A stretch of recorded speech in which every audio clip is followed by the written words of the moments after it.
এই অঞ্চলের মানুষের উন্নতি অগ্রগতির জন্য শুধু নয়, উত্তরাঞ্চলের প্রায় 2 কোটি মানুষের ভাগ্য এর সাথে জড়িত।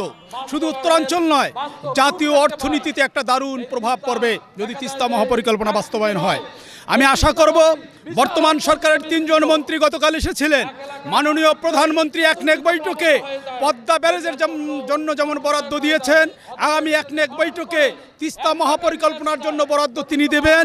এ কারণেই দেবেন, তিনি লন্ডনে থাকা অবস্থায় ভার্চুয়ালি যুক্ত হয়ে তিস্তা পাড়ের মানুষের সমাবেশে ঘোষণা দিয়েছিলেন তার দল ক্ষমতায় আসলে তিস্তা মহাপরিকল্পনা অগ্রাধিকার পাবে এবং তার স্লোগান সবার আগে বাংলাদেশ। তাই যদি হয়, পদ্মা যেহেতু হয়েছে, এখন তিস্তার জন্য ঘোষণা দিতে হবে। তা না হলে এই অঞ্চলের মানুষ ইতিমধ্যে বলা শুরু করেছে, আন্দোলন হয়েছে তিস্তায়, সফলতা যায় পদ্মায়। আমরা পদ্মার সফলতাকে স্যালুট জানাই। তিস্তার ঘোষণা দিয়ে আপনি এই অঞ্চলের মানুষের আকাঙ্ক্ষা পূরণ করবেন, এই অঞ্চলের মানুষ আপনাকে স্যালুট জানাবে, সেই প্রত্যাশায় আমি করছি। তো আমাদের এখানে যারাই ভোট নিয়ে যায় তারা আর পরবর্তীতে তো আমাদের কথা দিয়ে কথা রাখে না। যেমন আওয়ামী লীগ সরকার দীর্ঘদিন ধরে বলছিল যে এখানে তিস্তা মহাপরিকল্পনা হবে, তারা করে নাই। ইন্টিম গভর্নমেন্ট তারা বলছিল তারা করবে, তারা করে নাই।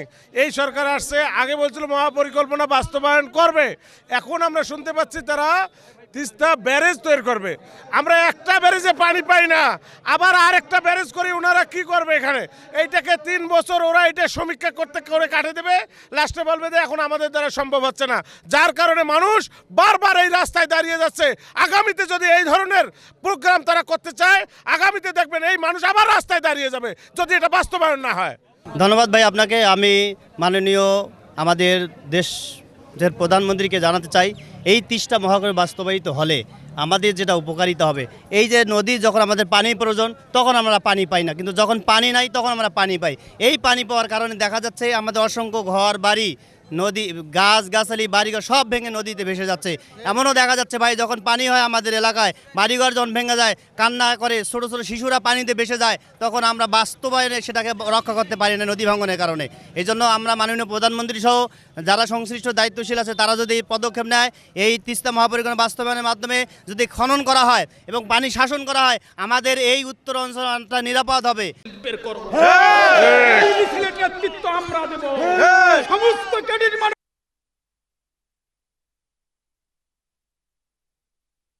চেনা থেকে নেদ করে আন্দোলন করে তারা ক্রেডিট নিতে না।